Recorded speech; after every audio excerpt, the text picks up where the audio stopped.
ഇതുപോലെ കുറേ ഫോറസ്റ്റ്, ഇതുപോലെ ഒരു ലേക്ക്, കുറച്ച് ഗ്രാസ് ലാൻഡ്, അതിനകത്ത് ടൈഗർ, ആന, കാട്ടുപോത്ത്, മാനും എല്ലാ അനിമൽസും ഉണ്ട്. പുള്ളിക്ക് അതിനകത്ത് ഒരു ബംഗ്ലാവുണ്ട്. പുള്ളി 4-5 കൊല്ലം എവിടെയെങ്കിലും പുറത്ത് നിന്നിട്ട് ഒരു ദിവസം 2 നൈറ്റ് അവിടെ നിന്ന് താമസിച്ച് ഏതെങ്കിലും ഒരു അനിമൽസിനെ ഹണ്ട് ചെയ്ത് ഫുഡ് വെച്ച് കഴിച്ചിട്ട് പോകും. അപ്പോൾ ഒരു ദിവസം രാത്രി പുള്ളി വന്നിട്ടുണ്ട് ബംഗ്ലാവിൽ കിടന്നു. രാവിലെ പണിക്കാരെയും വിളിച്ചോട്ട് ഹണ്ടിങ്ങിന് പോയപ്പോൾ ഗ്രാസ് ലാൻഡ് ബൗണ്ടറിയിലെ വലിയൊരു മാൻ നിന്നിട്ടുണ്ട്. അപ്പോൾ പുള്ളി ആ മാനിനെ ഹണ്ട് ചെയ്യാൻ പോയപ്പോൾ അടുത്ത് നിന്ന് ഒരു ടൈഗർ ചാടി ആ മാനിനെ.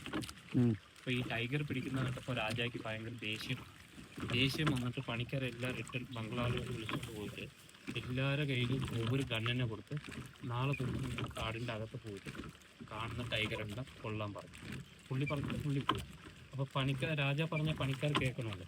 പിറ്റേ ദിവസം തൊട്ട് പണിക്കാരെല്ലാം കാടിൻ്റെ അകത്ത് പോയിട്ട് കാണുന്ന ടൈഗറെല്ലാം കൊള്ളാൻ തുടങ്ങി. ഒന്ന് തീർത്തതിന് ശേഷം ഒരു 3.5-4 കൊല്ലം ആയപ്പോൾ അവർക്ക് ആ ലേക്കിൽ കുടിക്കാൻ പോലും വെള്ളം കിട്ടിയില്ല. വീണ്ടും രാജ 5 കൊല്ലം കഴിഞ്ഞ് വന്നിട്ടുണ്ട്. വന്ന് രാത്രി ബംഗ്ലാവിൽ കിടന്നിട്ട് രാവിലെ പണിക്കാരെ പിടിച്ചുകൊണ്ട് അതുപോലെ ഹണ്ടിങ്ങിന് പോയപ്പോൾ എല്ലാം ഓപ്പോസിറ്റാണ്. ഗ്രാസ് ലാൻഡ് ഒരു പച്ച പുല്ല് പോലും ഇല്ല. മരം നോക്കുമ്പോൾ മരത്തിനൊന്നും ലൈഫ് ഇല്ല.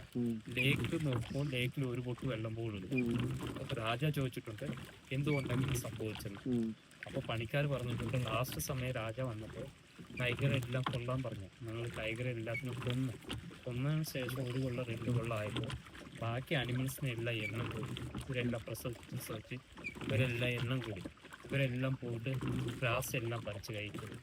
ഗ്രാസ് ഇല്ലാതായി. പിന്നെ ഇവർ വിശപ്പിന് പോയിട്ട് എത്തുന്ന ഭാഗം വരെ മരത്തിൻ്റെ തൊലിയെല്ലാം പറിച്ച് കഴിച്ച് തിന്നു. മറയെല്ലാം ഉണങ്ങിപ്പോയി. നേച്ചർ പോയപ്പോൾ മഴ സമയത്ത് മഴ പോലും പെയ്തില്ല. ഞങ്ങൾക്കോ അനിമൽസിനും കുടിക്കാൻ പോലും വെള്ളം കിട്ടിയില്ല. പിന്നെ കുറേ അനിമൽസ് വിശപ്പിൽ തമ്മിൽ അടിച്ച് ചത്തു. കുറേ എണ്ണം വിശന്ന് തന്നെ ചത്തുപോയത്.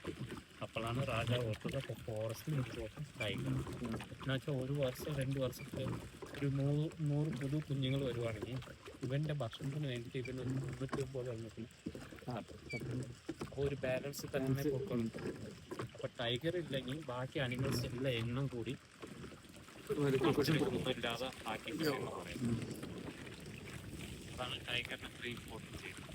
അതിൻ്റെ ഓപ്പോസിറ്റാണ് ലയൺ എന്ന് പറയുന്നത് രാജാവാണ്. അവൻ്റെ പ്രത്യേകത എന്ന് പറഞ്ഞാൽ അവൻ കഴിക്കുന്ന ഫുഡ് ഫ്രഷ് മീറ്റ് മാത്രമേ കഴിക്കത്തുള്ളൂ. ഒരു അനിമൽസിനെ പിടിച്ചു കഴിഞ്ഞാൽ ആ ചൂടോട് കഴിക്കുന്ന ഫുഡേ ഉള്ളൂ. പിന്നെ ഒരു 6 മണിക്കൂർ 1 മണിക്കൂർ കഴിഞ്ഞ് വിശപ്പിന് തുടങ്ങിയാൽ അതിനെ അവിടെ ഇട്ടേക്കും. വേറെ പുതിയതിനെ നോക്കത്തുള്ളൂ. അപ്പോൾ ഒരു ദിവസം ചിലപ്പോൾ 10-12 അനിമൽസിന് കൊന്നിടും. അപ്പോൾ എക്സാമ്പിൾ ഇവിടെയൊക്കെ കൊണ്ടുവന്നിട്ട് ലയനെ വിട്ട് കഴിഞ്ഞാൽ ചിലപ്പോൾ 2-3 വർഷത്തിലെ എല്ലാ അനിമൽസും കൊന്നിടും.